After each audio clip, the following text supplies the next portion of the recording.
Good morning students.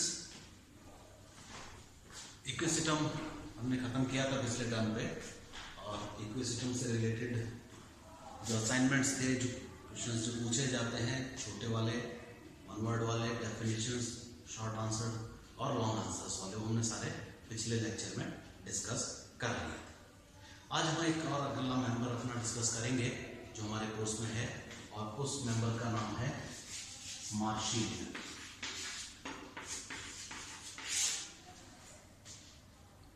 Lycopodium हम पढ़ चुके, स्लेजिनेला हम पढ़ चुके, राइनिया फर्स्ट जो हमारा डिवीजन था सैलोफाइटा, उससे हम पढ़ चुके। उसके बाद हमने इक्विसिस्टम किया, जो आर्थ्रोफाइटा जो हमारा डिवीजन है उससे। अब जो अगला नेक्स्ट डिवीजन है, जो फाइनल डिवीजन है, जो मैंने आपको क्लासिफिकेशन पढ़ाया था, तो मैंने आपको बताया था कि हम टेरिडोफाइट्स को जनरली 4 डिवीजन्स में डिवाइड करते हैं: साइलोफाइटा, लाइकोफाइटा, स्पेनोफाइटा एंड फिलिकोफाइटा, और टेरोफाइटा जिसको हम कहते हैं, जो सबसे मोस्ट एडवांस्ड टेरिडोफाइट्स का ग्रुप है। और उसी का एक मेंबर है ये मार्शिलिया, जिसके बारे में हम बात करेंगे। 2 मेंबर्स हैं, मार्शिलिया है, एक फॉर्म टेरिस हम पढ़ेंगे इसके बाद जब उसके बारे में बात करेंगे। तो मोस्ट एडवांस्ड टेरिडोफाइट्स का जो ग्रुप है उसमें से ये है। क्लासिफिकेशन की अगर बात करें, मार्शिलिया तो सबसे इसका कॉमन नेम है जिसको कहा जाता है, this is known as water fern, क्योंकि ये जो प्लांट है टेरिडोफाइट, ये जो मार्शिलिया है, ये एक्वेटिक होता है। मोस्टली इट इज एक्वेटिक और सेमी एक्वेटिक। सेमी एक्वेटिक होता है मीन्स जहाँ पे जो वाटर बॉडीज होती है, शैलो वाटर बॉडीज होती हैं, उनके अंदर ये ग्रो करता है। तो वाटर फर्न है, इसीलिए इसको वाटर फर्न हम इसको कहते हैं, क्योंकि ये पानी के अंदर पाया जाता है, एक्वेटिक होता है इन नेचर। क्लासिफिकेशन की मैं बात करूं कि हम इसके सिस्टमैटिक पोजीशन देखें, तो सिस्टमैटिक पोजीशन में मैंने आपको बताया था कि हम सबसे पहले बात करते हैं डिवीजन की। डिवीजन क्या है? तो डिवीजन मैंने आपको बताया कि जो ये सबसे मोस्ट एडवांस्ड डिवीजन है हमारा फिलिकोफाइटा, उसका ये मेंबर है फिलिकोफाइटा, या इसको हम टेरोफाइटा भी कहते हैं, this is also known as Pterophyta. तो डिवीजन फिलिकोफाइटा या टेरोफाइटा। क्लास मैंने आपको बताया था कि यहाँ पर हमने क्लासेस 4 तरह की क्लासेस बना रखी थी, और ये जिस क्लास को बिलोंग करता है वो है लेप्टोस्पोरेंजियोसीडा। लेप्टोस्पोरेंजियोसीडा मीन्स वो क्लास जिसके अंदर लेप्टोस्पोरेंजिएट कंडीशन मिलेगी। मीन्स जो डेवलपमेंट ऑफ स्पोरेंजियम होगा, बीजाणु ध्वनि का जो निर्माण होगा, वो सिंगल मदर सेल से, एकमात्र कोशिका से होगा। तो लेप्टोस्पोरेंजिएट टेरिडोफाइट है, इसलिए इसको हमने क्लास रखी लेप्टोस्पोरेंजियोसीडा।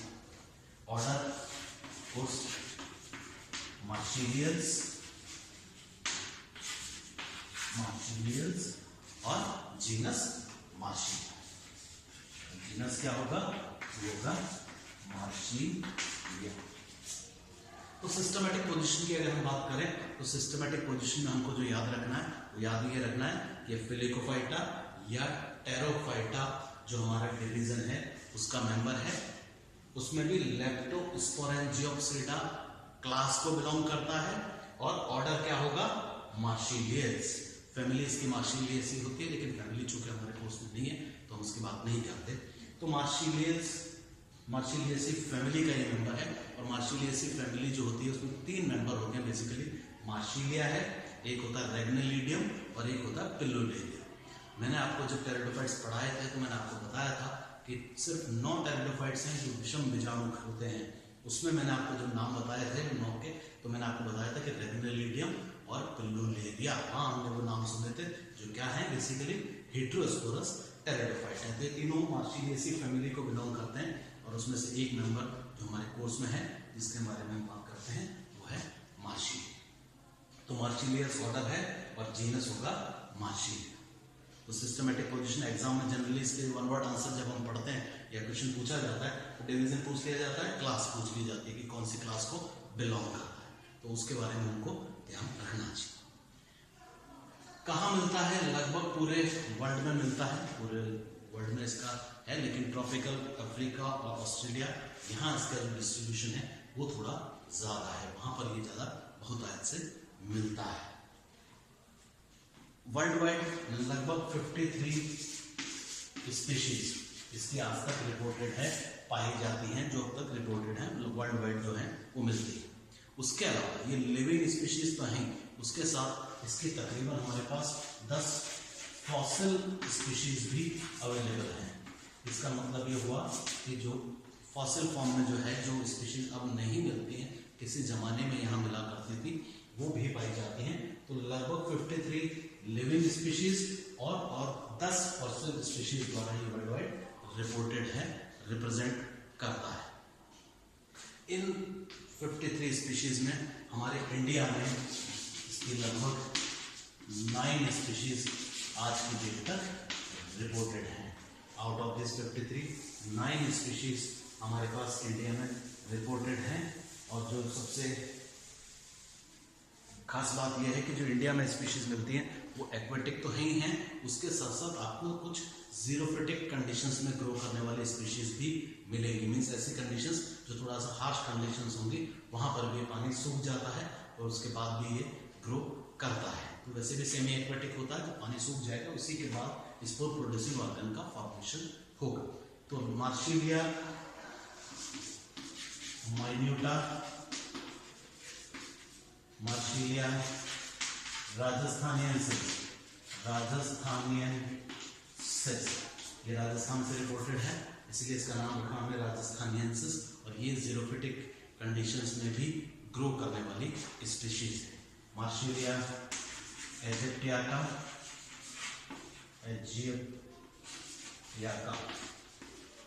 या मार्सिलिया क्वाड्रिफोलिया, एक और इसकी कॉमन स्पीशीज है जो हमारे यहाँ पर इंडिया में ग्रो करती हैं। तो ये कुछ कॉमन स्पीशीज हैं जिनके द्वारा मार्सिलिया कोरोमंडलियाना है और बहुत सारी और भी हैं स्पीशीज जिनके द्वारा रिप्रेजेंटेड है। तो मार्सिलिया माइन्यूटा, राजस्थानियंसिस, एजिप्टियाका, या हमारा क्या कहते हैं उसको क्वाड्रिफोलिया, इनके द्वारा ये रिप्रेजेंट किया जाता है। तो काफ़ी बड़ा ग्रुप है, मीन्स काफ़ी सारी स्पीशीज इसकी हैं। आउट ऑफ विच 53, 9 हमारे इंडिया से रिपोर्टेड हैं जो होती है। मॉर्फोलॉजी की बात करें प्लांट की कि प्लांट कैसा है, तो प्लांट जो है मैंने बताया एक्वेटिक होगा, पानी के अंदर ये ग्रो करता है। और प्लांट जो होता है बेसिकली एक 2 इंपॉर्टेंट चीज़ें मार्सिलिया के बारे में हमको याद रखने की है, जो मैंने आपको बताया। फर्स्ट तो ये हेट्रोस्पोरस है, दिस इज हेट्रोस्पोरस। हेट्रोस्पोरस का मतलब विषम बीजाणु होगा, 2 तरह के बीजाणुओं का निर्माण होगा, 2 तरह के बीजाणु बनेंगे, microspores as well as megaspores. और माइक्रोस्पोर्स लघु बीजाणुधानी में बनेंगे और गुरु बीजाणुधानी में बनेंगी। और ये जो लघु बीजाणुधानियां और गुरु बीजाणुधानियां हैं जिनके अंदर ये बनती है, ये एक विशेष संरचना में पाई जाती है जिसको हम कहते हैं स्पोरोकार्प। तो प्रेजेंस ऑफ स्पोरोकार्प, ये यहाँ पर एक और नई चीज है जिसके बारे में हम बाद में डिस्कस करेंगे। तो जो बीजाणु होंगे, स्पोर्स होंगे, वो कुछ स्पेशलाइज्ड स्ट्रक्चर्स के अंदर बनते हैं और ये विशेष संरचनाएं जो कहलाती हैं, जिसके अंदर दोनों माइक्रोस्पोरेंजियम भी होगा, मेगास्पोरेंजियम भी होगा, दोनों उसी के अंदर होगा और उसको हम कहते हैं स्पोरोकार्प। और दूसरा इंपॉर्टेंट चीज जो है, ये लेप्टोस्पोरेंजिएट फॉर्म है, लेप्टोस्पोरेंजिएट फॉर्म है। इसका मतलब क्या होता है कि जो स्पोरेंजियम होगी, बीजाणुधानी होगी, उसका निर्माण एकमात्र कोशिका से होगा, सिंगल मदर सेल, उसी का अंदर डिविजन्स होंगे और उसी से पूरी बीजाणुधानी का वॉल लेयर का और जो स्पोरोजेनिक टिश्यू होगा उसका फॉर्मेशन होगा। तो ये एक एडवांस्ड कैरेक्टर है, और जो कि मैंने बताया ये टेरोफाइटा या पेलिकोफाइटा का मेंबर है। तो सारे जो एडवांस्ड कैरेक्टर होंगे, हेट्रोस्पोरी का होना, लेप्टोस्पोरेंजिएट कंडीशन का होना, ये इसके अंदर पाए जाएंगे। तो इनको भी थोड़ा सा हम याद रखें। मॉर्फोलॉजी की बात करें कि मॉर्फोलॉजी कैसी है, कैसा दिखता है प्लांट। मॉर्फोलॉजी का मतलब होता है बाह्य आकारिक। मॉर्फोलॉजी मीन्स बाह्य आकारिक। प्लांट की कैसी है, तो जो बाह्य आकारिक की होगी वो कैसी होगी, प्लांट जो है वो स्टेम और लीफ और रूट्स में डिवाइडेड है। रूट, स्टेम, लीफ तीनों है। लेकिन जो याद रखने की चीज है, जो स्टेम होगा वो कैसा होगा, सबटेरेनियन होगा, जमीन के साथ साथ चलने वाला, जमीन के अंदर चलने वाला, इसलिए हम उसको कहते हैं राइजोम। आप देखेंगे कि जो प्लांट बॉडी होगी उसमें एक अंडरग्राउंड स्टेम होगा जिसे हम राइजोम कहते हैं, और ये राइजोम क्रीपिंग है, जमीन के साथ साथ ये ग्रो करता रहता है और प्रोफ्यूजली ब्रांच्ड होता है। बहुत सारी आप देखेंगे इसके अंदर आपको ब्रांचेस भी दिखाई देंगे। और दूसरा इंपॉर्टेंट चीज याद रखने की है कि ये जो राइजोम है ये नोड्स और इंटरनोड्स में डिवाइडेड है, जैसा कि हमने अपने पिछले मेंबर में देखा था इकोसिस्टम में कि plant body was divided into nodes and internodes. तो यहाँ पर भी नोड्स एंड इंटरनोड्स हैं। जो एक्वाटिक स्पीशीज होती है उनमें इंटरनोड्स बहुत बड़े बड़े होते हैं, लंबे लंबे होते हैं रादर। यहाँ पर जो टेरेस्ट्रियल फॉर्म है, टेरेस्ट्रियल स्पीशीज हैं, उनके अंदर आप देखेंगे इंटरनोडल लेंथ जो होगी वो कैसी होगी, कम होगी, वो थोड़ा सा शॉर्ट डिस्टेंस वाले होंगे। इन नोड्स और यहाँ से जहाँ जहाँ ये नोड्स है वहाँ से आप देखेंगे कि ब्रांचेस का फॉर्मेशन हो रहा है।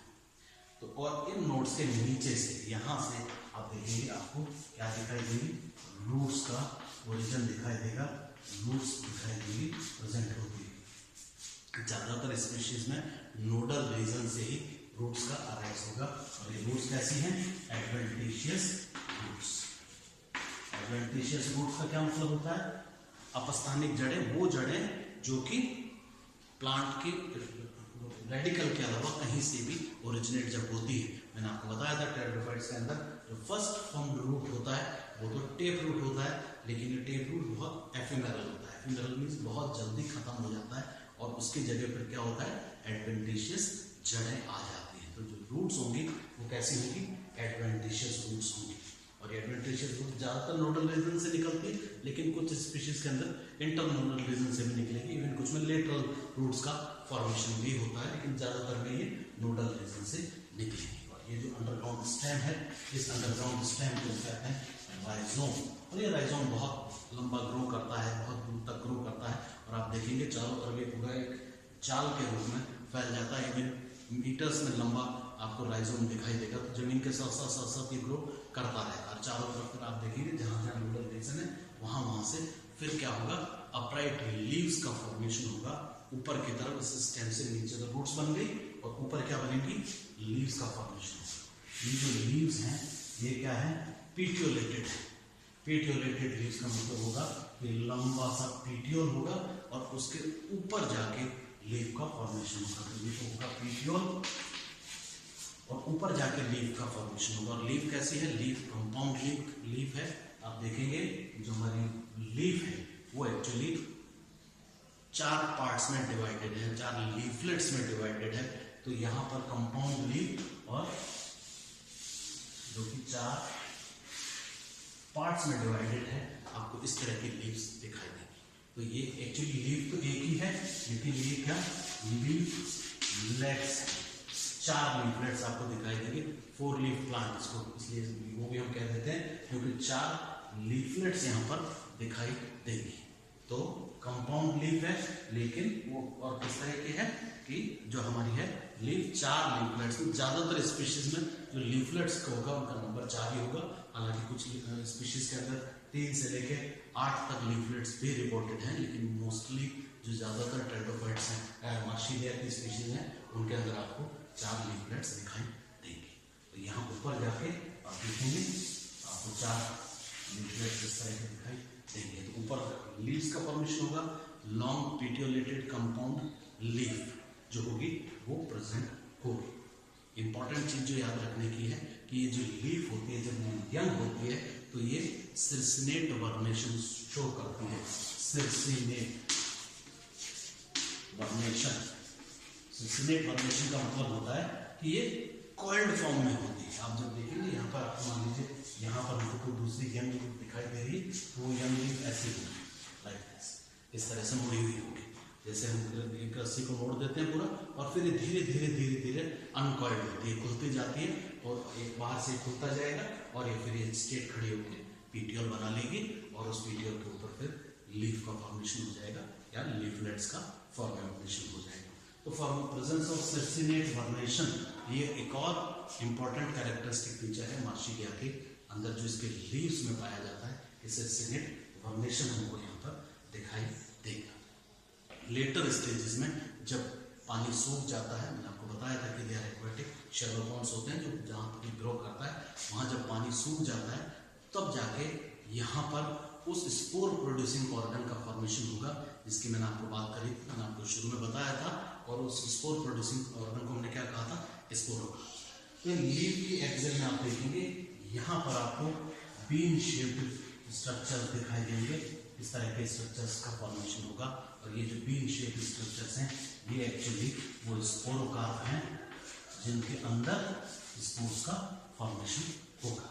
तो स्पोरोकार्प कहाँ बनते हैं? लीफ के एक्सेल में, यहाँ पर जहाँ जहाँ से लीफ निकल रहा है वहाँ पे आपको ये स्पोरोकार्प दिखाई देंगे।